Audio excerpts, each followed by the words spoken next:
इस सीरीज में हम लोग देख रहे हैं कंप्लीट जीएस को।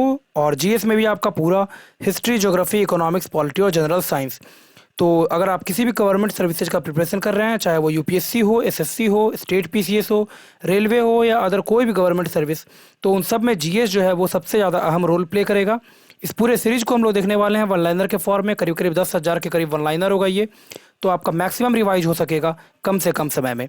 पूरे का पूरा जो ये प्लेलिस्ट है उसका जो लिंक है वो नीचे डिस्क्रिप्शन बॉक्स में भी दिया जा रहा है, ताकि आपको ढूंढने में ज़्यादा समय बर्बाद नहीं हो। आप वहाँ से जाकर के पूरे के पूरे इस प्लेलिस्ट को देख सकते हैं। तो अगर आप चैनल पर नए हैं तो इसको सब्सक्राइब कीजिए और प्रेस कीजिए बेल आइकन को, ताकि जो नोटिफिकेशन है आगे आने वाले वीडियोज़ का वो आपको सही समय पर मिलता रहे। स्टार्ट करते हैं हम लोग फिर।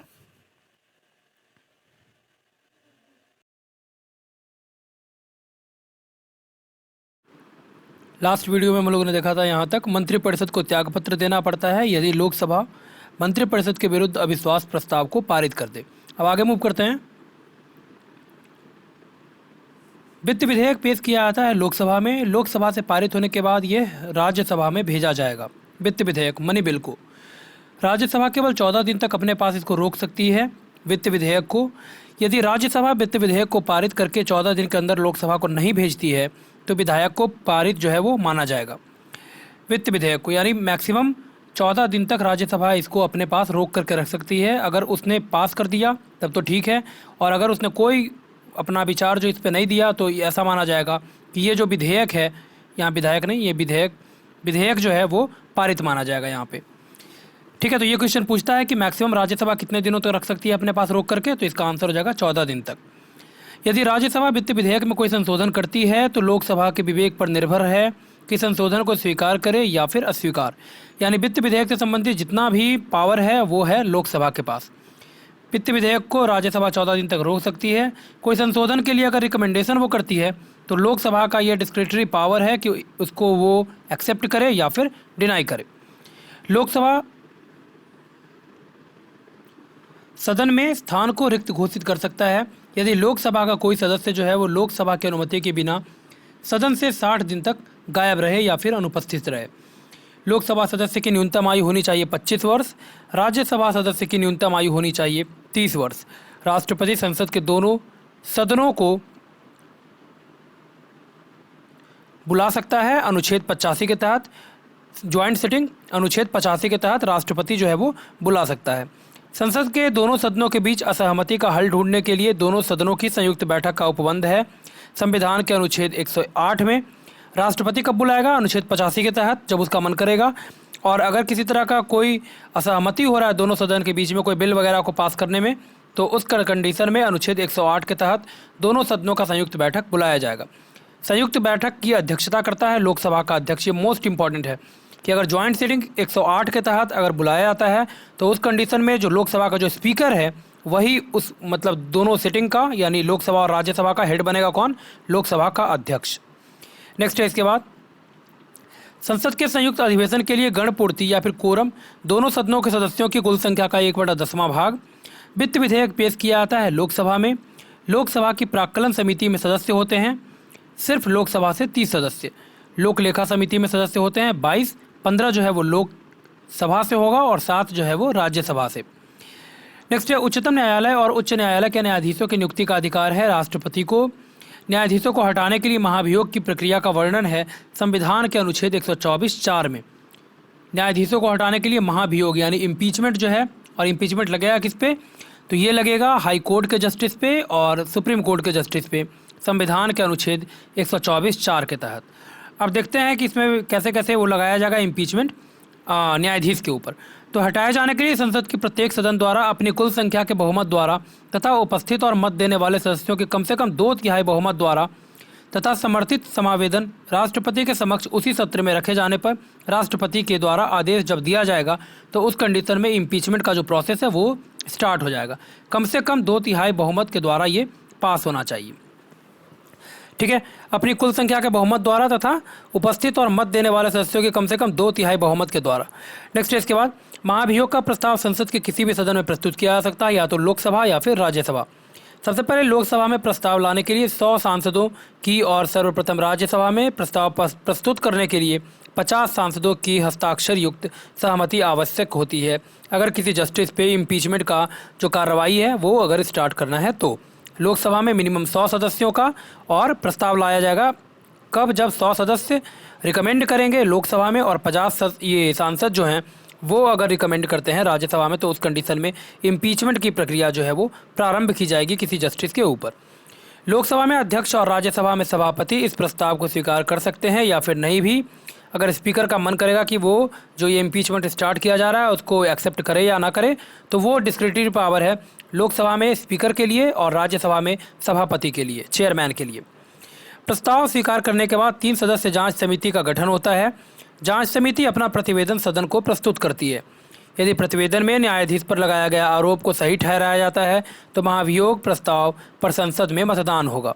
ठीक है, तो पहले एक कमेटी बनेगी, वो अपना जो इंक्वायरी रिपोर्ट है वो सबमिट करेगा और अगर उस इंक्वायरी रिपोर्ट में किसी जस्टिस के ऊपर जो इम्पीचमेंट लगाया जाना है या फिर जो भी एलिगेशन उनके ऊपर लगा है, तो अगर उस कंडीशन में जो इंक्वायरी जो कमेटी है अगर वो रिकमेंड करती है कि ये सही है, तो उस कंडीशन में महाभियोग का जो प्रस्ताव है वो स्टार्ट हो जाएगा, महाभियोग का, इम्पीचमेंट का, और ये संसद में इसके बाद फिर मतदान होगा नेक्स्ट प्रोसेस में। संसद के किसी एक ही सत्र में संसद के दोनों सदनों द्वारा 2/3 मतों से प्रस्ताव पारित किए जाने की स्थिति में महाभियोग पूरा होगा। यानी चाहिए इसमें एब्सोल्यूट मेजॉरिटी। ठीक है, 2/3 2/3 मेजॉरिटी से अगर ये पास होगा इम्पीचमेंट का प्रोसेस दोनों सदनों के द्वारा एक ही सत्र में, तो उस कंडीशन में इम्पीचमेंट की जो प्रक्रिया है उसको पूर्ण माना जाएगा। इस प्रकार संसद से प्रस्ताव पारित होने के बाद राष्ट्रपति न्यायाधीश को पद से हटाने का आदेश जारी कर सकता है। उच्चतम न्यायालय का वर्णन है संविधान के अनुच्छेद 124 में। उच्चतम न्यायालय के न्यायाधीश की पदावधि जो है वो 65 वर्ष की आयु तक होता है। प्रत्येक राज्य के लिए एक उच्च न्यायालय होगा, ये लिखा है संविधान के अनुच्छेद 214 में। राज्य की कार्यपालिका का प्रधान होता है राज्यपाल। सिमिलरली जैसे यूनियन में राष्ट्रपति, वैसे ही राज्य में राज्यपाल। राज्यपाल को शक्तियाँ प्राप्त होती हैं कार्यपालिका संबंधी अनुच्छेद 154 के अनुसार, और विधायी अधिकार जो प्राप्त है राज्यपाल को वो है संविधान के अनुच्छेद 174 के अनुसार। अध्यादेश जारी कर सकता है राज्यपाल अनुच्छेद 213 के तहत। सिमिलरली वैसे ही जैसे 123 में राष्ट्रपति करता है यूनियन में। मुख्यमंत्री की नियुक्ति राज्यपाल के द्वारा की जाती है संविधान के अनुच्छेद 163 के अनुसार। वित्त आयोग में सदस्य होते हैं 5, एक अध्यक्ष और 4 अन्य सदस्य। किसी भी राजनीतिक दल को राज्य स्तर की मान्यता मिलती है कब, जब वह लगातार 5 वर्ष से राजनीतिक क्रियाकलाप में संलग्न हो। लोकसभा के लिए उस राज्य से निर्वाचित प्रत्येक 25 सदस्यों या उस संख्या की किसी भिन्न से के पीछे कम से कम एक सदस्य निर्वाचन द्वारा भेज चुका हो जो लोकसभा है उसमें। उस राज्य की विधानसभा के लिए उस सभा के प्रत्येक 30 सदस्यों या उस संख्या के किसी भिन्न के पीछे कम से कम एक सदस्य निर्वाचन द्वारा भेज चुका है लेजिस्लेटिव असेंबली में, तो उस कंडीशन में जो है वो राजनीतिक दल को राज्य स्तर की मान्यता मिल जाएगी। राज्य में हुए लोकसभा अथवा विधानसभा के साधारण निर्वाचन में कम से कम कुल मत का 4% अगर वो प्राप्त करता है कोई राजनीतिक दल, तो उस कंडीशन में उसको राज्य का राजनीतिक दल घोषित कर दिया जाएगा। और अगर आप देखें राष्ट्रीय पार्टी के रूप में मान्यता कब मिलता है, तो लोकसभा या फिर विधानसभा के चुनाव में 4 या अधिक राज्यों द्वारा कुल डाले गए मतों का 6% अगर वो प्राप्त करने में सफल होता है, तो उस कंडीशन में उसको उस पार्टी को राष्ट्रीय पार्टी का दर्जा दिया जाएगा। किसी राज्य या राज्यों में लोकसभा की कम से कम 4 सीटों पर विजय पाना आवश्यक होगा। लोकसभा में से कम 2% सीट अर्थात लोकसभा की कुल 543 सीटों में से 11 सीटें जितनी आवश्यक होंगी, यह सीट कम से कम 3 राज्यों से होनी चाहिए। यानी 11 सीट उसको मिनिमम जीतना पड़ेगा अगर उसको राष्ट्रीय पार्टी का दर्जा चाहिए तो, और ये भी 11 जो सीट है वो कम से कम 3 राज्य से होना चाहिए। उस कंडीशन में उस पार्टी को राष्ट्रीय पार्टी का दर्जा मिल जाएगा। राष्ट्रीय आपात वर्णित है संविधान के अनुच्छेद 352 में। और अगर अब देखें हम लोग तो ये आपातकाल जो है वो कैसे लगाया जाता है उस प्रक्रिया को समझते हैं। तो राष्ट्रीय आपात सदन में अनुमोदित होगा 1 महीने के बाद, अन्यथा यह प्रवर्तन में नहीं रहेगी। यानी जब वो इमरजेंसी लगाने के लिए जैसे ही घोषित होगा, वैसे ही ये जो मतलब आदेश है इमरजेंसी लगाने का वो 1 महीने तक प्रवर्तन में रहेगा। उसके बाद वो है जो है वो प्रवर्तन में नहीं रहेगा। आपात की घोषणा को राष्ट्रपति के द्वारा दूसरी घोषणा करके किसी भी समय वापस लिया जा सकता है। यानी कंप्लीट जो पावर है इसमें राष्ट्रपति का है। आपात घोषणा का अनुमोदन संसद के प्रत्येक सदन द्वारा विशेष बहुमत से किया जाना चाहिए। स्पेशल मेजॉरिटी हो गया 2/3 से। अनुमोदन को सदन की सदन संख्या की बहुमत का और उस सदन की उपस्थिति और मत देने वाले सदस्यों में से कम 2/3 का समर्थन जो है वो प्राप्त होना चाहिए, स्पेशल मेजॉरिटी। लोकसभा के विघटन की स्थिति में राष्ट्रीय आपात की उद्घोषणा वैध रहेगी लोकसभा की पहली बैठक से 30 दिनों तक ये जो है वो वैध रहेगी। अगर कोई मान लीजिए नया लोकसभा बनता है तो वो अगला जो 30 दिन है उस समय तक वो वैलिड रहेगा। सदन द्वारा अनुमोदित होने पर राष्ट्रीय आपात वैध रहेगा 6 महीने तक। उसके बाद संसद का पुनः अनुमोदन अनिवार्य है। मतलब अगर एक बार इमरजेंसी डिक्लेयर किया जाता है तो उस कंडीशन में उसकी जो वैलिडिटी है वो 6 महीने तक ही रहेगी। 6 महीने के बाद फिर से उसको पास कराना पड़ेगा संसद से। यदि लोकसभा साधारण बहुमत से आपात उद्घोषणा को वापस करने का प्रस्ताव पारित कर देती है तो राष्ट्रपति उद्घोषणा को वापस लेने के लिए बाध्य हो जाता है। यानी सिंपल मेजॉरिटी से अगर लोकसभा जो है इसको पास कर दिया कि अब जो इमरजेंसी है उसको हटा देना चाहिए, तो उस कंडीशन में प्रेसिडेंट का उसमें डिस्क्रिशनरी पावर नहीं चलेगा। प्रेसिडेंट जो है वो बाध्य हो जाएगा उस इमरजेंसी को वापस लेने के लिए। नेक्स्ट है, यदि लोकसभा के कुल सदस्य संख्या की 1/10 सदस्य आपातकाल घोषणा को वापस लेने वाले संकल्प को प्रस्तापित करने के अपने आशय की सूचना देते हैं तो ऐसी सूचना के प्राप्त होने के 14 दिन के भीतर लोकसभा की विशेष बैठक जो है वो आयोजित की जाएगी। यानी 543 में से अगर 1/10 अगर देखें हम लोग तो करीब 55 लोग अगर इस पे सहमति देते हैं तो उस कंडीशन में जो इमरजेंसी है उसको वापस लेने की प्रक्रिया जो है वो 14 दिन के भीतर लोकसभा की विशेष बैठक जो है वो आयोजित की जाएगी उसको वापस लेने के लिए। नेक्स्ट है राष्ट्रीय आपात की स्थिति में मूल अधिकार जो निलंबित नहीं होता है वो है अनुच्छेद 21 और अनुच्छेद 22। यानी इमरजेंसी के टाइम में भी ये जो राइट्स है, फंडामेंटल राइट्स जो अनुच्छेद 21 और 22 के तहत दिया गया है वो जो है वो सस्पेंड नहीं होगा on the time of emergency. ठीक है, तो 21 और 22 को आपातकाल के समय भी खत्म नहीं किया जा सकता है मूल अधिकार को।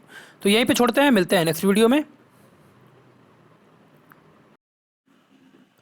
तो इस वीडियो में यहीं पे छोड़ते हैं, मिलते हैं नेक्स्ट वीडियो में। और अगर आप चैनल पर नए हैं तो इसको सब्सक्राइब कीजिए और प्रेस कीजिए बेल आइकन को, ताकि जो नोटिफिकेशंस हैं आगे आने वाले वीडियोज़ का वो आपको सही समय पे मिलता रहे। पूरे के पूरे प्लेलिस्ट का और हर एक पार्ट का जो लिंक है वो नीचे डिस्क्रिप्शन बॉक्स में दे दिया जा रहा है, तो वहाँ पर भी जा कर के आप इस पूरे प्लेलिस्ट को देख सकते हैं। मिलते हैं नेक्स्ट वीडियो में, धन्यवाद।